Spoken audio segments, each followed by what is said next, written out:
Welcome back to my YouTube channel. ಮತ್ತೊಮ್ಮೆ ನಮ್ ಪ್ರಪಂಚ ಯೂಟ್ಯೂಬ್ ಚಾನೆಲ್ಗೆ ಸ್ವಾಗತ.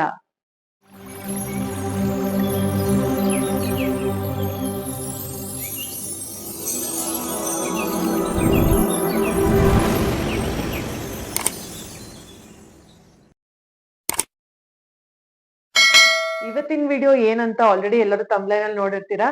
ಹೌದು, ಇವತ್ತಿನ ವಿಡಿಯೋ ಇಂಪಾರ್ಟೆನ್ಸ್ ಆಫ್ ಏಪ್ರಿಲ್. ನೀವೆಲ್ಲರೂ ಜಾನ್ವರಿ, ಫೆಬ್ರವರಿ, ಮಾರ್ಚ್ ವಿಡಿಯೋಗೆ ಕೊಟ್ಟಿರೋ ರೆಸ್ಪಾನ್ಸ್ ಇಂದ ನಂಗಂತೂ ಸಿಕ್ಕಾಪಟ್ಟೆ ಖುಷಿಯಾಗಿದೆ. ಸೊ ಅದೇ ಖುಷಿ ಜೊತೆಗೆ ಏಪ್ರಿಲ್ ಮಂತ್ ಇಂಪಾರ್ಟೆನ್ಸ್ ನ ನಿಮ್ಗೋಸ್ಕರ ಹೇಳಕ್ ಬಂದಿದ್ದೀನಿ.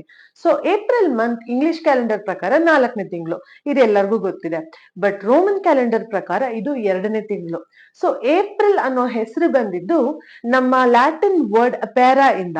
ಸೊ ಅಪೇರಾ ಅಂದ್ರೆ ಏನು? ಓಪನಿಂಗ್ ಬ್ಲಾಸಮ್ ಅಂತ ಅರ್ಥ. ಅಂದ್ರೆ ಈ ಸೀಸನ್ ನಲ್ಲಿ ಹೂಗಳೆಲ್ಲ ತುಂಬಾ ಚೆನ್ನಾಗಿ ಕಾಣಿಸುತ್ತೆ. ನೀವು ನೋಡಿರ್ಬೋದು, ಕಲರ್ ಕಲರ್ ಫ್ಲವರ್ಸ್ ಎಲ್ಲಾ ಕಡೆ ಕಾಣಿಸುತ್ತೆ, ಬ್ಲಾಸಮ್ ಆಗುತ್ತೆ. ಸೊ ಅದನ್ನ ರೆಪ್ರೆಸೆಂಟ್ ಮಾಡಕ್ಕೋಸ್ಕರ ಈ ತಿಂಗಳಿಗೆ ಏಪ್ರಿಲ್ ಅಂತ ಕರೀತಾರೆ. ಮತ್ತೆ ಇನ್ನೂ ಒಂದು ಹಿಸ್ಟ್ರಿ ಪ್ರಕಾರ ಗಾಡೆಸಸ್ ವೀನಸ್ ಇಂದ ಈ ನೇಮ್ ಬಂದಿದೆ ಅಂತ ಕೂಡ ಹೇಳ್ತಾರೆ. ಸೊ ಇದು ಏಪ್ರಿಲ್ ಅನ್ನೋ ಹೆಸರು ಹೇಗ್ ಬಂತು ಅನ್ನೋದ್ರ ಬಗ್ಗೆ ವಿವರ. ಏಪ್ರಿಲ್ ತಿಂಗಳಂದ್ರೆ ರಜಾ, ಮಕ್ಳೆಲ್ಲ ಮನೆಯಲ್ಲೇ ಇರ್ತಾರೆ. ಸೊ ಮನೆಯಲ್ಲಿ ಏನ್ ಮಾಡ್ತೀವಿ? ಅಯ್ಯೋ ಹಿಂಗ್ ಮಾಡ್ಬೇಡ, ಹಂಗ್ ಮಾಡ್ಬೇಡ ಅಂತ ಹೇಳ್ತಾ ಇರ್ತೀವಿ. ಒಬ್ರನ್ನೊಬ್ರು ಕಂಪೇರ್ ಮಾಡ್ತಾ ಇರ್ತೀವಿ. ಸೊ ಈ ಏಪ್ರಿಲ್ ತಿಂಗಳನ್ನ ಕಂಪ್ಯಾರಿಸನ್ಗೆ ಡೆಡಿಕೇಟ್ ಮಾಡ್ತಾ ಒಂದು ಸಣ್ಣ ಸ್ಟೋರಿನ ನಿಮ್ ಮುಂದೆ ನರೇಟ್ ಮಾಡ್ತೀನಿ. ಒಬ್ಬ ಬಂಡೆ ಹೊಡಿಯೋನ್ ಇದ್ನಂತೆ. ಬೆಳಗ್ಗೆಯಿಂದ ರಾತ್ರಿವರೆಗೂ ಕಷ್ಟಪಟ್ಟು ಬಂಡೆನ ಹೊಡಿತಾ ಇದ್ನಂತೆ. ಬೆವ್ತೋಗಿ ಮೈಯೆಲ್ಲ ಒದ್ದೆ ಆದಾಗ ಮೇಲೆ ನೋಡಿ ಅನ್ಕೊಂಡಂತೆ, ಯಪ್ಪಾ ನನ್ಗೆ ಎಷ್ಟು ಕಷ್ಟ, ನನ್ ಜೀವನ ಇಷ್ಟೇ ಆಗೋಯ್ತಲ್ಲ, ಬರೀ ಬಂಡೆ ಹೊಡೆದು ಜೀವನ ಮಾಡೋದೇ ನನ್ ಜೀವನನ. ನಾನು ಒಬ್ಬ ರಾಜ ಆಗಿದ್ರೆ ಆರಾಮಾಗಿ ಓಡಾಡ್ಕೊಂಡಿರ್ಬೋದಾಗಿತ್ತಲ್ಲ ಅಂತ ಅನ್ಕೊಂಡಂತೆ. ಆತರ ಅನ್ಕೊಂಡ ತಕ್ಷಣ ದೇವ್ರು ತಥಾಸ್ತು ಅಂತ ಅವನ್ನ ರಾಜ ಮಾಡ್ಬಿಟ್ರಂತೆ. ಸೊ ರಾಜ ಆಗಿ ಕುದುರೆ ಮೇಲೆ ಕೂತು ಆರಾಮಾಗಿ ಓಡಾಡ್ತಾ ಇದ್ನಂತೆ. ರಾಜ ಅಂದ್ಮೇಲೆ ಸುಮ್ನೆ ಇರಕ್ಕಾಗತ್ತಾ? ಕಿರೀಟ, ದಪ್ಪ ದಪ್ಪ ಬಟ್ಟೆಗಳು ಎಲ್ಲ ಹಾಕೋಬೇಕಲ್ವಾ? ಅದೆಲ್ಲ ಹಾಕೊಂಡಾಗ ಬೆವರು ಸುರಿತಾ ಇತ್ತಂತೆ. ಆ ಬೆವರು ಸುರಿವಾಗ ಅನ್ಕೊಂಡಂತೆ, ಯಪ್ಪಾ ಯಾಕ್ ಬೇಕು ಈ ರಾಜ, ನಂಗ್ ರಾಜ ಆಗಕ್ ಇಷ್ಟ ಇಲ್ಲ, ನಾನ್ ಸೂರ್ಯ ಆಗಿದ್ರೆ ಚೆನ್ನಾಗಿರ್ತಾ ಇತ್ತು ಅಂತ ಅನ್ಕೊಂಡಂತೆ. ಸೊ ದೇವ್ರು ತಥಾಸ್ತು ಅಂತ ಅವ್ನ ಸೂರ್ಯ ಮಾಡ್ಬಿಟ್ರಂತೆ. ಸೂರ್ಯ ಆದಾಗ ಏನು, ಬೆಳಗ್ತಾ ಇರ್ತಾರೆ, ಬಿಸ್ಲು ಗಾಳಿ ಎಲ್ಲದನ್ನು ಕೊಡ್ತಾ ಇರ್ತಾರೆ. ಸೊ ಆ ಬಿಸಿ ಬಿಸಿ ಕೊಡುವಾಗ ಮಧ್ಯೆ ಒಂದು ಮೋಡ ಅಡ್ಡ ಬಂತಂತೆ. ಮೋಡನ ನೋಡಿ ಅನ್ಕೊಂಡಂತೆ, ಸೂರ್ಯನ್ಗಿಂತ ಮೋಡನೇ ಸ್ಟ್ರಾಂಗ, ಮೋಡ ನನ್ನನ್ನೇ ಮರೆ ಮಾಡಿಸ್ತಾ ಇದೆಯಲ್ಲ, ನಾನ್ ಮೋಡ ಆಗಿದ್ರೆ ಚೆನ್ನಾಗಿರ್ತಾ ಇತ್ತು ಅಂತ ಅನ್ಕೊಂಡ್ರಂತೆ. ದೇವ್ರು ತಥಾಸ್ತು ಅಂತ ಮೋಡ ಮಾಡ್ಬಿಟ್ರಂತೆ. ಸೊ ಮೋಡ ಆಗಿ ಖುಷಿಯಾಗಿ ಆಕಾಶದಲ್ಲಿ ತೇಲಾಡ್ತಾ ಇರುವಾಗ ಗಾಳಿ ಜೋರಾಗಿ ಬೀಸಿ ಮೋಡ ಬೇಗ ಬೇಗ ಬೇಗ ಮೂವ್ ಆಯ್ತಂತೆ. ಅವಾಗ ಅನ್ಕೊಂಡ್ರಂತೆ, ಗಾಳಿಗೆ ಮೋಡಕ್ಕಿಂತ ಹೆಚ್ಚು ಪವರ್ ಇದ್ಯಾ, ಹಾಗಾದ್ರೆ ನಾನು ಗಾಳಿ ಆಗಿದ್ರೆ ಚೆನ್ನಾಗಿರ್ತಾ ಇತ್ತು ಅಂತ. ಸೊ ದೇವ್ರು ತಥಾಸ್ತು ಅಂತ ಅವ್ರನ್ನ ಗಾಳಿ ಮಾಡ್ಬಿಟ್ರಂತೆ. ಸೊ ಗಾಳಿಯಾಗಿ ಸಿಕ್ಕಿದ ಕಡೆ ಎಲ್ಲ ಹರಿತಾ ಗಿಡಗಳನ್ನೆಲ್ಲ ಆಡಿಸ್ತಾ ಓಡಾಡ್ತಾ ಇರುವಾಗ ಬಂಡೆನ ಮಾತ್ರ ಅಲ್ಗಾಡ್ಸಕ್ಕೆ ಸಾಧ್ಯ ಆಗ್ಲೇ ಇಲ್ವಂತೆ.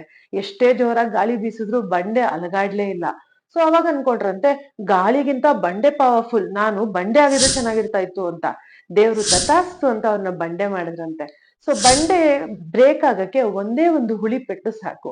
ಒಂದೇ ಒಂದು ಹುಳಿ ಪೆಟ್ಟಿನಿಂದ ಬಂಡೆ 2 ಭಾಗ ಆಗೋಗುತ್ತೆ.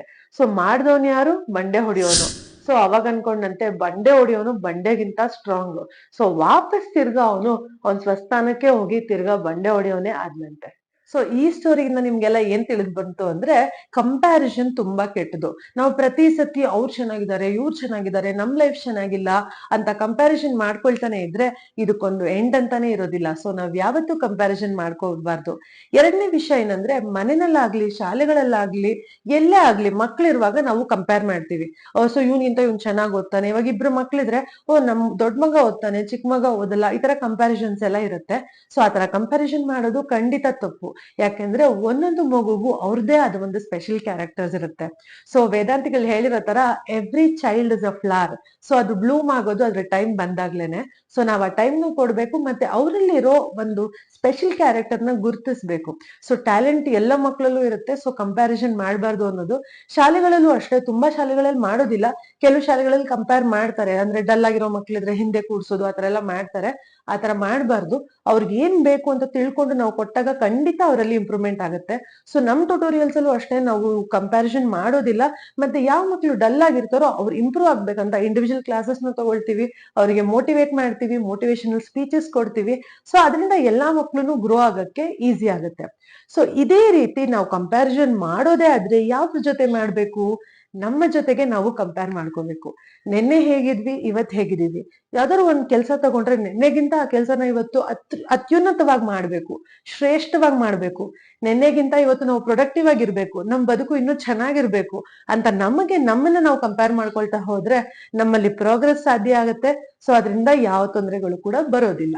ಸೊ ನಾಳೆ ಏನು, ನಾಳೆನ ಇನ್ನೂ ಹೇಗ್ ಬೆಟರ್ ಮಾಡ್ಕೋಬಹುದು, ನಮ್ ಜೀವನನ ಇನ್ನೂ ಚೆನ್ನಾಗಿ ಹೇಗ್ ಮಾಡ್ಕೋಬಹುದು ಅಂತ ಯೋಚನೆ ಮಾಡ್ತಾ ಗ್ರೋತ್ ಕಡೆಗೆ ನಮ್ಮನ್ನ ನಾವು ತಗೊಂಡೋಗೋಣ ಅಂತ ಹೇಳ್ತಾ, ಈ ಏಪ್ರಿಲ್ ತಿಂಗಳು ನಮ್ಮೆಲ್ಲರಿಗೂ ಇನ್ನೊಂದು ಸ್ಪೆಷಲ್ ಇದೆ. ಏನು, ಹಿಂದೂಗಳಿಗೆಲ್ಲ ಹೊಸ ವರ್ಷ ಯುಗಾದಿ.